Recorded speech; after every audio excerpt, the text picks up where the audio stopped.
If you want to make a complex shape like parabola, you can do this by a tool that is called Parabola tools.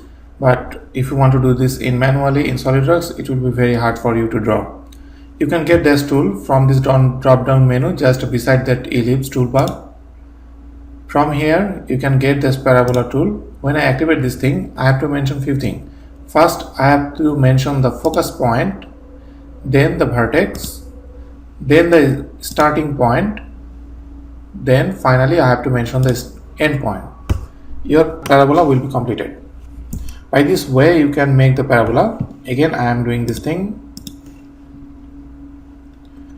First focus, vertex, start point, end point. By this way, you can make the parabola.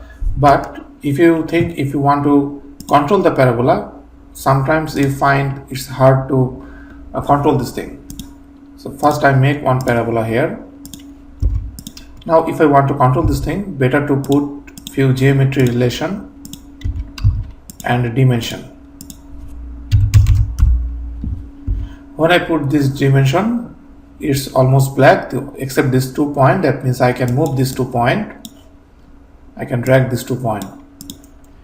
But here is another point. When I try to increase this distance, like it's 200, when I try to move forward and forward, you can see it says it's item conflicts, but it's not.